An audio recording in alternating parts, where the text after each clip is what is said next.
ahead of Clinton 48 to 45% in the new NBC News Wall Street Journal poll, while Ben Carson is also inside the margin of error with a slight edge and Clinton 47 to 46. Ted Cruz is down 3 points to Clinton 48 to 45 as Donald Trump trails Clinton by 10 points nationally, 50 to 40%. Trump says he is unafraid of a general election matchup.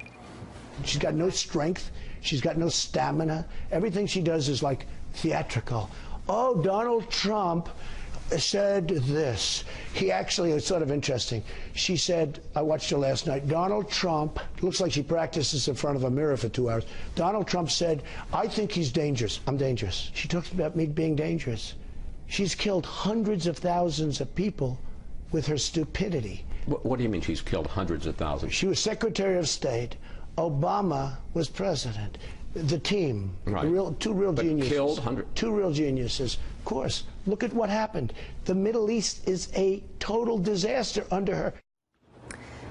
And a new poll of the Democratic race in Iowa, out just moments ago, shows Hillary Clinton's lead in the single digits. The former Secretary of State leads Senator Bernie Sanders by 9 points, 48 to 39%. This after a poll last week showed Sanders still ahead of Clinton in New Hampshire by 10 points. 50% to 40%. We haven't talked about that enough. Yeah, Mike Barnicle, over the weekend, you actually had Bernie Sanders saying he wasn't getting enough press time. Here's great evidence. 10 points ahead of Hillary Clinton in New Hampshire. And now he's within single digits of Hillary in Iowa. Plus, in New Hampshire, Bernie Sanders is extraordinarily well organized on the ground. I mean, he's got a real good ground game. I am mystified by the process on both sides, to tell you the truth, especially the Republican side. And on the Cruz aspect of the campaign that you were talking about, Joe, I'm wondering, and maybe someone here can answer my question, does his support in the primary, his growing support in the primaries, especially in Iowa, does it translate to the fall, to a general election? No. No. No. It doesn't. It does not. I am shocked. I'm shocked, and this is the sort of things that right-wing bloggers get very angry about. I'm just telling you, I said it about Romney when I said Romney was going to lose, and they got really, really angry with me. This is a different category. I am shocked by how many Republicans that have always voted Republican, that have said they're going to vote for Hillary if it's Cruz or Trump running against Hillary. I'm talking deep South, Southern Baptist. I ask people who I expect to say yes, Cruz, go, hell no, hell no. No, I will never vote for Ted Cruz or Donald Trump. I will vote for Hillary Clinton before those two. Shocked, lifetime Republicans saying that. Why on Cruz? He checks so many boxes. Just too harsh. Oh, his temperament. I hear two things, actually. His position. I hear that he's too harsh, first of all. And secondly, and I hear this from a lot of Republicans that don't follow politics every day, they think it's an act. They think it's staged. That's why that commercial stuff on YouTube, the outtakes. And this is, you know, a couple months ago I was talking about, I was surprised by the Republican primary voters that said they were going to vote for Donald Trump in the primary from Florida. This is the same sort of anecdotal thing. General election, again, I mean, people that I've always, Joey and I were talking about it this week, where we were talking about some relatives who we were sure would love Trump and love Cruz. And when Joey, well, I know who you're talking about. No, you don't. Joey called and Those asked, are the same people who are you going to support? And they laughed and they said, we will vote for Hillary Clinton. We will vote for the first Democrat in our life before we vote for Ted Cruz or Donald Trump. Don't shoot the messenger. I hear it anecdotally. I've been saying things like this on this show for years, and 99% of the time it turns out to be right, as far as from what I'm hearing on the ground. What? I just think I can't win by trying to describe a response to that, because I do think there are people that talk that way, and then there's all these people inspired by Trump who I don't think necessarily were that involved in the process before. So I don't think we really can put, I know, and there's anecdotal feeling Trump is about different, though. But see, this is what's interesting, though. With Ted Cruz, you lose those Republican voters. They don't go out to vote, or they vote for Hillary. With Donald Trump, Yeah. A lot of the same people that you talked about in Pennsylvania that voted for Hillary instead of Obama, they will vote for Trump They now. will vote So for if Trump loses more mainstream Republicans over here, he's going to pick up a lot of voters in Pennsylvania Everyone, and he picks up Alabama 10. that voted for Hillary Clinton before. That's the difference with Trump. He shakes the process up in a way that Ted Cruz, you talked about the fall, that's what we're talking about, in the general election, is just not going to do. So then who do those voters then, if they don't like Cruz or Trump and they might vote for Hillary, I suspect they're not Ben Carson fans. Do they go to Marco Rubio? Are they looking at Chris Christie? Are they still looking at Jeb Bush? Where does that leave them? They're split up between Jeb, between Marco, between Chris Christie, between John Kasich, between, Santorum, between Huckabee. I mean, they're chopped up in 1,000 little pieces. That's why Cruz and Trump are doing what they're doing. The dynamic between Trump and Cruz now is going to define the race for the next couple of weeks. I think almost certainly. There's the second question of, can anyone fight their way into that narrative? Can Rubio or Christie in New Hampshire or Jeb in New Hampshire, can any of them fight their way in and be part of the discussion? Same with Bernie Sanders and his challenge to get people, as we've said, to pay attention, because the question of whether Trump survives Iowa, Trump survives a challenge from Cruz, is just such a big story. The Cruz approach to Donald Trump, just over the weekend alone, has been fascinating to watch. When Trump hits Ted Cruz, Cruz hugs Trump a little closer. He's running out of cheeks to turn. Trump called him a maniac, and he We're going to have that sent out next. the clip It's going to from be fantastic. Flashdance. By the way, I've got to say personally, with Ted Cruz, I want to be very clear. With Ted Cruz, I was really impressed when I interviewed him on foreign policy. He was very adept. He was probably, he's gone from being more of an isolationist to being more of a Reagan Republican, more of sort of a realist, more of a, I'm a big Weinberger doctrine guy. That he played to that. So, hey, over the weekend, also, yes, big news. Alabama fan. I wouldn't bring this up, but Alabama, Heisman winner. But did you guys see that? Derrick Henry was such a class act. That's why. Did you see in the hospital? family? His grandmother was in the my hospital. goodness. His whole family We have to watched show from down this. there. Beautiful. Oh, Yeah. it was really beautiful. It was. I I know nothing about football, but I like the personal side of these stories. He was so humble too. It was just great. Very cute. Very classy guy. We'll have more of Beast that with a coming football up. in his hand. And he gets better the later the game goes. In the fourth quarter, with Alabama, if it was close in the first and second quarter, this year I didn't worry. Now I worry against Oklahoma. But I didn't worry because I knew in the third and fourth quarter it'd start running over people. I was stunned at how much bigger he was than Christian McCaffrey. Yeah, McCaffrey's a little guy. He's great. He'll be back next year. I bet he wins next year. All right, still ahead on Morning Joe, Donald Trump took on Ben Carson's religious background, but now it seems he's taking on Ted Cruz's as well. We'll talk about that. Plus, the governor of New York, Andrew Cuomo, joins the conversation. Why he's no longer waiting for Washington to close what he calls a mind-boggling gap in the fight against terrorism. Also with us, Senator Tim Kaine of Virginia. The moderator of Meet the Press, Chuck Todd, and Casey Hunt has a look at a side of Ted Cruz that few voters outside of Iowa have seen. Morning Joe is back in a moment.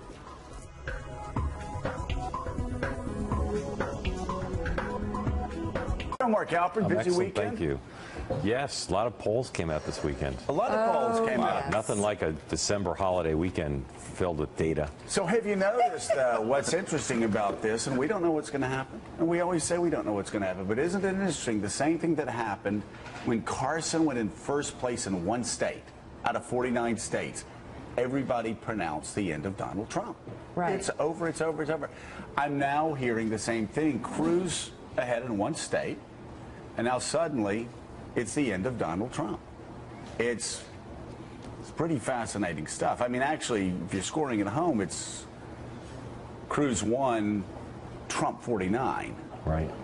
Got a ways to go before you can make that claim. But it's, I guess part of the problem is that Trump himself, if he's ahead in 49 states, he obsesses about the one state he's losing in. Look, and by the way, he'd be very mad that we just said he was losing in a state. Yeah. Cruz is in a great position. He's well funded. He's got organization, not just in Iowa, but elsewhere. But Trump is going after Cruz now. Cruz is trying to turn the other cheek. Let's see how that plays out. It's not like Trump is going to concede Iowa. They're going to go hard to try to stop Cruz there. And I think he can come back in Iowa. I don't think it's a foregone conclusion. Yeah. And if he wins Iowa, I think he thinks, and I think a lot of us think he wins it all. Let's look at the numbers. New national polling from NBC News and the Wall Street Journal shows Donald Trump back in the lead across the country. Trump is polling at 27%, a new high for him in this poll. But Ted Cruz is just 5 points behind at 22% after gaining 12 points since late October. Marco Rubio is in third at 15%. And another major drop-off for Ben Carson, falling 18 points after leading just 6 Can you weeks ago. believe that? Yes, I can. 18. Well, I mean, of course we can believe that. We couldn't figure out why he was in first place, but that's a precipitous drop. What's behind those numbers, Mark Halpern? Minus 18. What's the campaign saying? National security, and that's why he took that quick trip to Jordan, and he's going to have to find a way back. He may have reached his floor, but he still has 11% of the vote. Imagine if he really collapsed down further, and Cruz was able to get a lot of those voters. So let's see if Carson's bottomed out or not. But he's just not the right match for the times, and Cruz has gotten momentum now and taken all his votes away. Which begs the question: what times would Ben Carson's foreign policy expertise? I really can't tell you. At one point, you thought there was a time for him in Iowa, didn't you? I still think he may grow his vote back a little bit. Really? I don't rule it out. He may, but He's gonna have a hard time catching up Cruz and Trump anymore, but he can grow his vote back. It is a zero-sum game for Carson and Cruz. Carson loses, Cruz gains. It's that simple. That's literally true in the NBC poll. Yep. Among very conservative voters, Ted Cruz picked up 23%. Ben Carson lost 23%. Yeah. They're just trading votes. Winning Iowa, it never changes. Organize, organize, organize, and get hot at the end. And right now, Ted Cruz is the only one who's doing both those things. So the poll also found that narrowing down the 14-candidate field to the top 5 contenders does not help the Republican establishment. In that scenario, Trump leads at 30%, Cruz at 24%, and Rubio at 21%. Ben Carson still attracts 13%, and Jeb Bush down at 9%. That's interesting. I mean, add those numbers up. The only 2 Republican establishment candidates in the top 5 are Rubio and Bush. They equal less than 1/3 of the overall vote. Think about that. Less than 1/3 of the overall vote. This Republican Party is radically different than the primary voters even 4 years ago. It's just changed really dramatically. Not only that, but there's. We were talking off air, the level of sophistication of some of these campaigns, specifically the Cruz campaign. Front page story in the Washington Post today, Cruz's success aided by big data. There's psychographic targeting. Right. And it's being pulled together by Cambridge Analytics. The 150,000 households, they tell the Cruz worker walking up to a door how to speak to the person that will answer the door. Actually, Kristen, they actually subdivide supporters into 4 subgroups, and based on if there's, I forget the exact words, but I think they said if there's a bit of a paranoia streak in them, then they say talk guns and talk about an overreaching federal government. If they're stoic, they say talk about Obamacare. It's amazing how for a guy that is nervous, Kristen, about the federal government getting too much information about individuals, they actually are a campaign that is based on being as intrusive as humanly possible to gather big data and then make up psychological profiles of the people whose doors they knock on. I think it's phenomenal the way that campaigns nowadays have the ability to target voters so effectively based on all of the data that we give off passively throughout the day that we don't even realize that we're doing. Every time we swipe a credit card, send a tweet, we are creating a new data point that someone like the Cruz campaign can tap into. Although I will say that I think most of what's driving Cruz's numbers here is not necessarily the ability to target extremely well. I think what's driving Cruz's numbers is that he appeals to the sorts of voters who are very likely to vote in Republican primaries. And that's sort of always been the challenge when it comes to figuring out what's going on with the polls and is Donald Trump lead really as real as it looks. which certainly he's been in the lead for the last few months. Of course, there's really something there. But Cruz's voters look most like the people we expect to show up at places like the Iowa caucuses. And I think the question remains, is Donald Trump reshaping that Republican primary electorate to bring in a new group of people who may not normally look like we think of Republican primary voters? Maybe they're not as ideologically conservative, but they're frustrated, they're populist, and they like his message. And I think he will bring in people that haven't voted before. But this is one of the things about Rubio's campaign. People are always asking, well, why are we so tough on Rubio's campaign? Mark and I have always said there's not a natural constituency there. You can't find a state where he can win. Ted Cruz, there is a natural constituency there, and I can name a lot of states that Ted Cruz can win, even if he's only ahead in one right now. There is a chance for growth there. And unlike Marco, he's showing up in New Hampshire. He's showing up a lot in Iowa. He's showing up all over the place. So I really do think, Willie, we now have, for the first time, a two-person race. Yeah. Well, Ted Cruz, I think, will be interesting to see. Is he more... is he Santorum from 2012? Is he Huckabee from 2008? In other words, a guy who plays really, really strong in Iowa, and maybe that's the end of the road. I think if you look at his campaign, the way it's built, he's built stronger for that. His base of support is bigger. So Iowa, to me, would not be an outlier for him. He could push on. I don't know that he'd win New Hampshire, but he could succeed as they swung down south to South Carolina and the SEC. Exactly. He's going to be, and that's the thing. You've got Iowa, where he's very competitive, and then you skip New Hampshire. I mean, maybe he finishes second or third in New Hampshire, but then you go to South Carolina and you go to the Deep South. Right now, it's still Trump country, but those are all states that we can all envision Cruz winning. Yeah. I can't envision Jeb winning it now. I can't envision Rubio winning it. I never could envision Carson winning South Carolina. Iowa is always a one-off for Carson. It's not a one-off, though, for Ted Cruz. No, look, he's the second best funded candidate in the race after Jeb Bush. That's a big difference between Santorum and Huckabee. And he's campaigned in these southern states. After the debate, he's going back to those SEC states and doing another big tour of them. He also plays in a lot of lanes. He's not just appealing to evangelical conservatives. He's appealing to gun owners. He's appealing to Tea Partiers. He's appealing to anti-Washington sentiment. He's appealing to the Rand Paul constituency with his opposition to the metadata collection. So he has a broad coalition. I will say about Rubio, though, he's going to have to raise more money, I think, to be competitive here. But there's going to be a chance for an establishment candidate. Okay, but can I ask a question about Marco Rubio? Right. They're mad at him in New Hampshire because he doesn't go there enough. Same in Iowa. They're mad at him in Iowa because he doesn't go there enough. They're mad at him in Washington, D.C. at the Senate because he doesn't go there enough. Yeah. Carl Hyacin wrote a column, Bulletin, Marco Rubio spotted in the Capitol. And I read these stories that the guy sits around on weekends and watches football games. I will tell you, even running for a lowly congressional seat, I didn't watch a football game for 2 years.